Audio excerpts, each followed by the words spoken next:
Hi friends, media ಜಗತ್ತಿಗೆ ಸ್ವಾಗತ. Friends, ಈ ಬಾರಿಯ ಜಿಲ್ಲಾವಾರು ಪಿಯು ಫಲಿತಾಂಶ ಹೇಗಿದೆ? ಯಾವ ಜಿಲ್ಲೆ ಉತ್ತಮ ಸಾಧನೆ ಮಾಡಿದೆ? ಯಾವ ಜಿಲ್ಲೆ ಕಳೆದ ವರ್ಷಕ್ಕಿಂತ ಕಳಪೆ ಸಾಧನೆ ಮಾಡಿದೆ ಅನ್ನೋದನ್ನ ಈ ವಿಡಿಯೋದಲ್ಲಿ ತೋರಿಸ್ತೀವಿ. ಇಂಟ್ರೆಸ್ಟಿಂಗ್ ಆಗಿರೋ ಈ ವಿಡಿಯೋವನ್ನ ಕೊನೆವರೆಗೂ ನೋಡಿ. ಅದಕ್ಕೂ ಮುನ್ನ ನೀವಿನ್ನು ನಮ್ಮ ಚಾನೆಲ್ಗೆ ಸಬ್ಸ್ಕ್ರೈಬ್ ಆಗಿಲ್ಲ ಅಂದ್ರೆ ಈಗಲೇ ಸಬ್ಸ್ಕ್ರೈಬ್ ಆಗಿ. ನಂಬರ್ 1, ಉಡುಪಿ.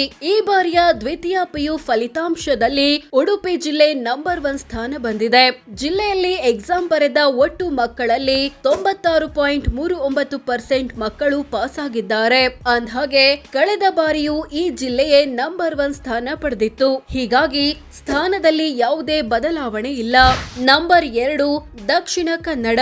ಈ ಜಿಲ್ಲೆಯಲ್ಲಿ 96.35% ವಿದ್ಯಾರ್ಥಿಗಳು ಪಾಸ್ ಆಗಿದ್ದಾರೆ. ಕಳೆದ ವರ್ಷವೂ 2ನೇ ಸ್ಥಾನದಲ್ಲಿದ್ದ ದಕ್ಷಿಣ ಕನ್ನಡ ಈ ಬಾರಿಯೂ ಅದೇ ಸ್ಥಾನವನ್ನ ಕಾಯ್ದುಕೊಂಡಿದೆ.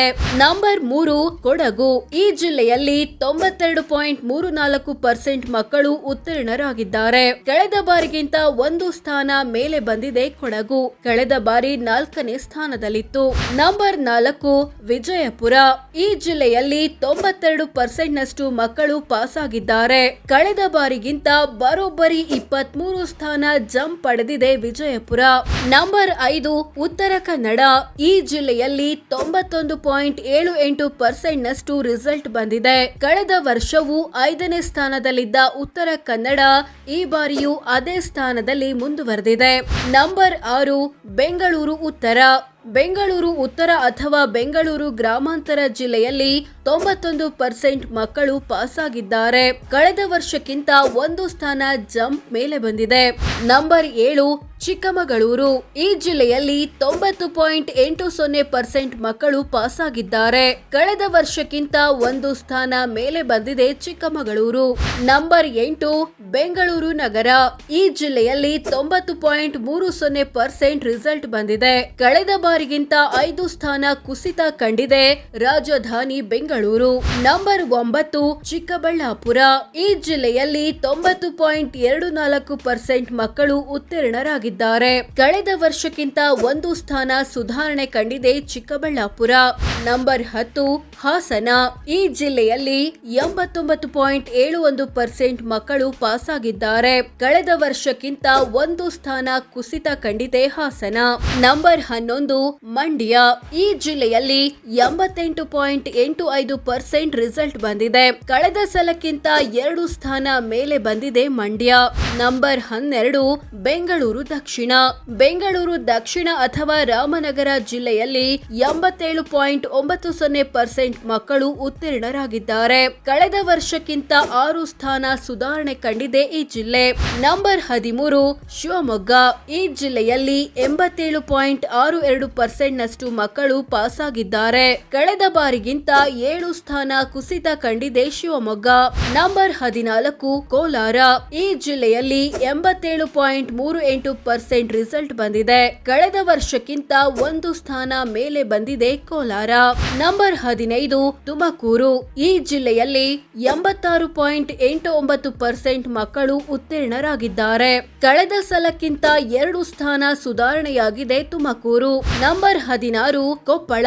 ಈ ಜಿಲ್ಲೆಯಲ್ಲಿ 86.80% ಮಕ್ಕಳು ಪಾಸ್ ಆಗಿದ್ದಾರೆ. ಕಳೆದ ಬಾರಿಗಿಂತ 6 ಸ್ಥಾನ ಮೇಲೆ ಬಂದಿದೆ ಕೊಪ್ಪಳ. ಕಳೆದ ಸಲ 22ನೇ ಸ್ಥಾನದಲ್ಲಿತ್ತು. ನಂಬರ್ 17, ಮೈಸೂರು. ಈ ಜಿಲ್ಲೆಯಲ್ಲಿ 84.80% ರಿಸಲ್ಟ್ ಬಂದಿದೆ. ಕಳೆದ ವರ್ಷಕ್ಕಿಂತ 6 ಸ್ಥಾನ ಕುಸಿತ ಕಂಡಿದೆ ಮೈಸೂರು. ನಂಬರ್ 18, ಚಾಮರಾಜನಗರ. ಈ ಜಿಲ್ಲೆಯಲ್ಲಿ 84.68% ನಷ್ಟು ಮಕ್ಕಳು ಉತ್ತೀರ್ಣರಾಗಿದ್ದಾರೆ. ಕಳೆದ ಬಾರಿಗಿಂತ 6 ಸ್ಥಾನ ಕುಸಿತ ಕಂಡಿದೆ ಚಾಮರಾಜನಗರ. ನಂಬರ್ 19, ಬೀದರ್. ಈ ಜಿಲ್ಲೆಯಲ್ಲಿ 84.61% ಮಕ್ಕಳು ಪಾಸ್ ಆಗಿದ್ದಾರೆ. ಕಳೆದ ವರ್ಷಕ್ಕಿಂತ 2 ಸ್ಥಾನ ಜಂಪ್ ಆಗಿದೆ ಬೀದರ್. ನಂಬರ್ 20, ಬಾಗಲಕೋಟೆ. ಈ ಜಿಲ್ಲೆಯಲ್ಲಿ 84.12% ರಿಸಲ್ಟ್ ಬಂದಿದೆ. ಕಳೆದ ಸಲಕ್ಕಿಂತ 6 ಸ್ಥಾನ ಕುಸಿತ ಕಂಡಿದೆ ಬಾಗಲಕೋಟೆ. ನಂಬರ್ 21, ಹಾವೇರಿ. ಈ ಜಿಲ್ಲೆಯಲ್ಲಿ 84.11% ಮಕ್ಕಳು ಪಾಸ್ ಆಗಿದ್ದಾರೆ. ಉತ್ತೀರ್ಣರಾಗಿದ್ದಾರೆ. ಕಳೆದ ವರ್ಷಕ್ಕಿಂತ ಒಂದು ಸ್ಥಾನ ಕೆಳಗೆ ಬಂದಿದೆ ಹಾವೇರಿ. ನಂಬರ್ 22 ಧಾರವಾಡ. ಈ ಜಿಲ್ಲೆಯಲ್ಲಿ 83.31% ಮಕ್ಕಳು ಪಾಸ್ ಆಗಿದ್ದಾರೆ. ಕಳೆದ ಸಲಕ್ಕಿಂತ 6 ಸ್ಥಾನ ಕುಸಿತ ಕಂಡಿದೆ ಧಾರವಾಡ. ನಂಬರ್ 23 ದಾವಣಗೆರೆ. ಈ ಜಿಲ್ಲೆಯಲ್ಲಿ 81.99% ರಿಸಲ್ಟ್ ಬಂದಿದೆ. ಕಳೆದ ವರ್ಷಕ್ಕಿಂತ 4 ಸ್ಥಾನ ಕೆಳಗೆ ಬಂದಿದೆ ದಾವಣಗೆರೆ. ನಂಬರ್ 24 ಬೆಳಗಾವಿ. ಈ ಜಿಲ್ಲೆಯಲ್ಲಿ 81.71% ರಿಸಲ್ಟ್ ಬಂದಿದೆ. ಕಳೆದ ವರ್ಷವೂ 24ನೇ ಸ್ಥಾನದಲ್ಲಿದ್ದ ಬೆಳಗಾವಿ ಈ ಬಾರಿಯೂ ಅದೇ ಸ್ಥಾನವನ್ನ ಕಾಯ್ದುಕೊಂಡಿದೆ. ನಂಬರ್ 25 ಚಿತ್ರದುರ್ಗ. ಈ ಜಿಲ್ಲೆಯಲ್ಲಿ 79.12% ಮಕ್ಕಳು ಉತ್ತೀರ್ಣರಾಗಿದ್ದಾರೆ. ಕಳೆದ ಬಾರಿಗಿಂತ 1 ಸ್ಥಾನ ಮೇಲೆ ಬಂದಿದೆ ಚಿತ್ರದುರ್ಗ. ನಂಬರ್ 26 ಬಳ್ಳಾರಿ ಮತ್ತು ವಿಜಯನಗರ. ಈ ಜಿಲ್ಲೆಗಳಲ್ಲಿ 78.69% ರಿಸಲ್ಟ್ ಬಂದಿದೆ. ಕಳೆದ ವರ್ಷಕ್ಕಿಂತ 1 ಸ್ಥಾನ ಕುಸಿತ ಕಂಡಿದೆ. ನಂಬರ್ 27 ಕಲಬುರಗಿ. ಈ ಜಿಲ್ಲೆಯಲ್ಲಿ 76.97% ಮಕ್ಕಳು ಪಾಸ್ ಆಗಿದ್ದಾರೆ. ಕಳೆದ ಸಲಕ್ಕಿಂತ 2 ಸ್ಥಾನ ಸುಧಾರಣೆ ಕಂಡಿದೆ ಕಲಬುರಗಿ. ನಂಬರ್ 28 ಗದಗ. ಈ ಜಿಲ್ಲೆಯಲ್ಲಿ 76.65% ರಿಸಲ್ಟ್ ಬಂದಿದೆ. ಕಳೆದ ವರ್ಷಕ್ಕಿಂತ 5 ಸ್ಥಾನ ಕುಸಿತ ಕಂಡಿದೆ ಗದಗ. ನಂಬರ್ 29 ರಾಯಚೂರು. ಈ ಜಿಲ್ಲೆಯಲ್ಲಿ 74.09% ಮಕ್ಕಳು ಉತ್ತೀರ್ಣರಾಗಿದ್ದಾರೆ. ಕಳೆದ ಬಾರಿಗಿಂತ 1 ಸ್ಥಾನ ಕುಸಿತ ಕಂಡಿದೆ ರಾಯಚೂರು. ನಂಬರ್ 30 ಯಾದಗಿರಿ. ಈ ಪಟ್ಟಿಯ ಕೊನೆ ಸ್ಥಾನದಲ್ಲಿರೋ ಯಾದಗಿರಿ ಜಿಲ್ಲೆಯಲ್ಲಿ 71.21% ರಿಸಲ್ಟ್ ಬಂದಿದೆ. ಕಳೆದ ವರ್ಷವೂ ಕೊನೆ ಸ್ಥಾನದಲ್ಲಿದ್ದ ಈ ಜಿಲ್ಲೆ ಈ ಸಲವೂ ಅದೇ ಸ್ಥಾನದಲ್ಲಿ ಮುಂದುವರೆದಿದೆ.